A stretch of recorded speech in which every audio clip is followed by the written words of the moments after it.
आरपीपीएस educational point में कक्षा 11 के विद्यार्थियों का एक बार फिर से स्वागत है।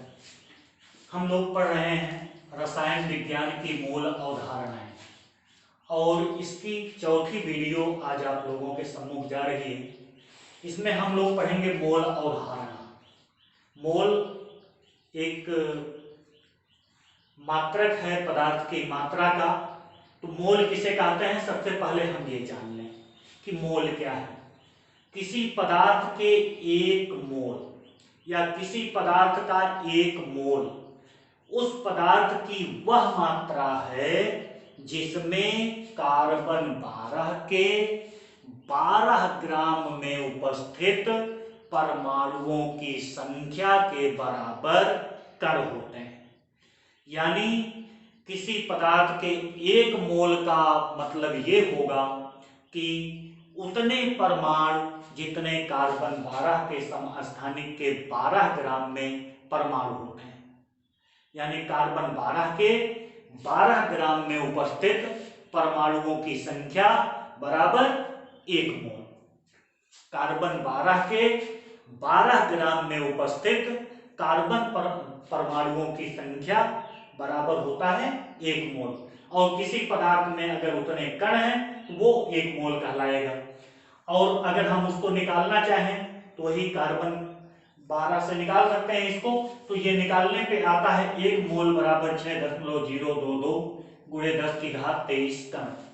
यानी किसी पदार्थ के एक मोल का अर्थ होगा 6.022 गुणे 10 की घात 23।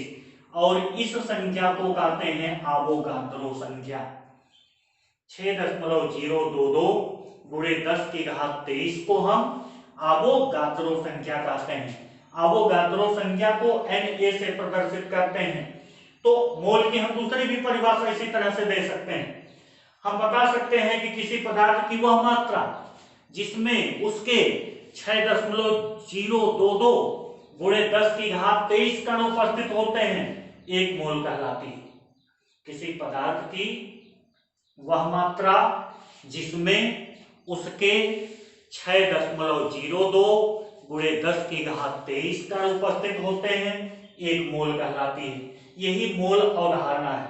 अब आप जान लें कि एनटीपी पर एक मोल गैस का आयतन 22.4 लीटर होता है। एनटीपी पर एक मोल गैस का आयतन 22.4 लीटर होता है। अगर कोई कहा जाए कि किसी तत्व का एक मोल में कितने परमाणु होंगे, किसी तत्व के एक मोल में आपसे पूछा जाए कितने परमाणु होंगे, तो आप बताएंगे 6.02 गुणे 10 की घात 23 परमाणु। कहा जाए किसी यौगिक के एक मोल में कितने अणु होंगे, तो किसी यौगिक के एक मोल में 6.02 गुणे 10 की घात 23 अणु होंगे। कहा जाए किसी आयन में कितने आयन होंगे, एक मोल आयन में कितने आयन, तो एक मोल आयन में 6.02 गुणे 10 की घात 23 आयन होंगे। तो ये मोलर अवधारणा है। अब हम बात करते हैं मोलर द्रव्यमान की।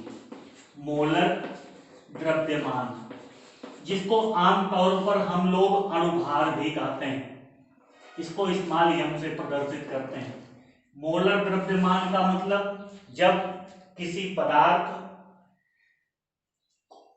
मोलर द्रव्यमान का अर्थ ये होता है कि जब किसी पदार्थ का ग्राम में द्रव्यमान, मोल का द्रव्यमान ग्राम में व्यक्त किया जाता है तो उसे मोलर द्रव्यमान कहते हैं।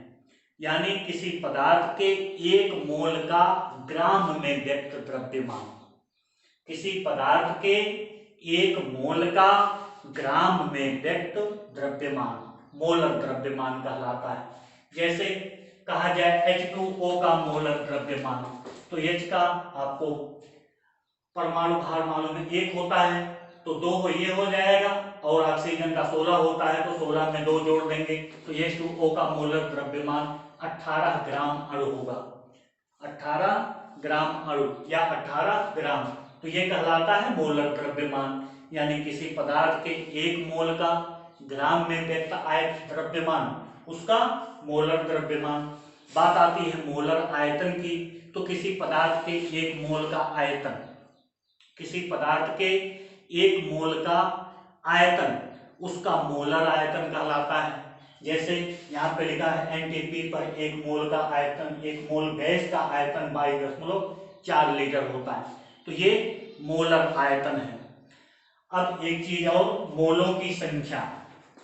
मोलों की संख्या, मोलों की संख्या, मोलों की संख्या को हम स्मॉल m से प्रदर्शित करते हैं, स्मॉल n से। मोलों की संख्या n बराबर होता है पदार्थ का भार बटा मोलर द्रव्यमान। मोलर द्रव्यमान, पदार्थ का भार यानी N इक्वल टू W अपान M होता है। यह है पदार्थ का मोलर द्रव्यमान से मोलों की संख्या ज्ञात करने का सूत्र। और अगर हमें कणों की संख्या ज्ञात करना है तो मोलों की संख्या ज्ञात करके उसमें हम 6.02 गुणे 10 की घात 23 से गुणा कर देंगे तो कणों की संख्या ज्ञात हो जाएगी। तो सबसे पहले अगर हमें किसी पदार्थ में उपस्थित कणों की संख्या ज्ञात करनी है तो इस सूत्र से हम मोलों की संख्या ज्ञात कर लेंगे, फिर उसमें अवोगाद्रो संख्या से गुणा कर देंगे तो कणों की संख्या आ जाएगी। तो एक सूत्र और हम याद कर लेते हैं, कणों की संख्या बराबर, कण का मतलब वही परमाणु, अणु या आयन, तो कणों की संख्या बराबर होता है मोलर द्रव्यमान, मोलों की संख्या गुणे अवोगाद्रो संख्या। कणों की संख्या बराबर हो जाएगा मोलों की संख्या गुणे अवोगाद्रो संख्या। तो इस तरह से हम मोलों की संख्या किसी पदार्थ की ज्ञात कर सकते हैं और मोलों की संख्या से हम अवोगाद्रो संख्या में गुणा करके कणों की संख्या यानी परमाणु की संख्या, अणु की संख्या या आयन की संख्या ज्ञात कर सकते हैं। अब इस पर हम कुछ उदाहरण ले लेते हैं। उदाहरण का मतलब आंकिक प्रश्न आप लोग देखेंगे।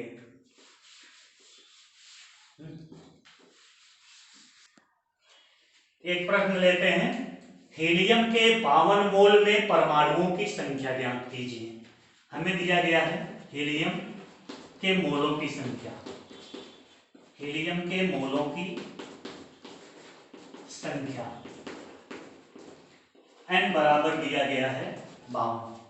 अब आपने पढ़ा है एक मोल में परमाणुओं की संख्या बराबर, परमाणु या कण कोई भी कह सकते हैं, परमाणुओं की संख्या बराबर होता है अवोगाद्रो संख्या और ये होता है 6.02 गुणे 10 की घात 23। तो एक मोल में इतने, तो 52 मोल में कितने हो जाएंगे, इसलिए 52 मोल में परमाणुओं की संख्या बराबर हो जाएगा 52 गुणे 6.02 गुणे 10 की घात 23। 52 गुणे 6.02 गुणे 10 की घात 23। जब हम इसका गुणा करेंगे तो ये आएगा 313.144 इंटू 10 की पावर 23। दशमलव को यहाँ पे लगा दें तो हो जाएगा 3.13 गुणे 10 की घात 25। इतने परमाणु हो जाएंगे। एक प्रश्न और लेते हैं, 1.7 ग्राम अमोनिया में मोलों की संख्या तथा अणुओं की संख्या ज्ञात कीजिए। अब पहले हम देख लेते हैं हमको क्या दिया है। दिया है अमोनिया यानी स्त्री का भार यानी W बराबर दिया गया है 1.7 ग्राम।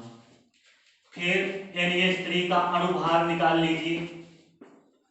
अणुभार माने मोलर द्रव्यमान, स्मॉल m बराबर नाइट्रोजन का होता है 14 प्लस हाइड्रोजन का 1 होता है, 3 हाइड्रोजन है तो 3 गुणे 1 हो जाएगा, तो 3 और 14 ये हो गया 17। ये मोलर द्रव्यमान, इसलिए अणुभार, ये मोलों की संख्या, किसके मोलों की संख्या, अमोनिया के मोलों की संख्या, अमोनिया के मोलों की संख्या। मोलों की संख्या n बराबर होता है पदार्थ का भार बटा अणुभार, n बराबर W अपान n। तो मोलों की संख्या हम निकालेंगे तो W का मान यहाँ से खोज के लिखेंगे 1.7 बटा 17, काट देंगे 10 आएगा तो ये हो जाएगा 0.1 मोल। अब इसके बाद निकालना है अणुओं की संख्या। तो आपने पढ़ा है कणों की संख्या बराबर, डायरेक्ट एक सूत्र आपको बताया गया था, कणों की संख्या, कण का मतलब वही अणु,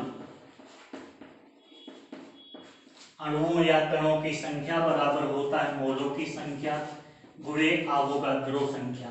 तो मोलों की संख्या है 0.1 गुणे अवोगाद्रो संख्या 6.02 गुणे 10⁻23। गुणा कर लीजिए, 0.1 से गुणा करेंगे तो दशमलव यहाँ लगेगा, ये हो जाएगा 0.602 इंटू 10⁻23। दशमलव को एक स्थान पीछे कर दीजिए, पीछे करेंगे तो ये होगा 6.02 इंटू 10⁻, एक घात कम हो जाएगी क्योंकि दशमलव हम दाहिने तरफ ले जाते हैं, इतने अणु हो जाएंगे। तो इस तरह से हम मोलों की संख्या के प्रश्न हल कर सकते हैं।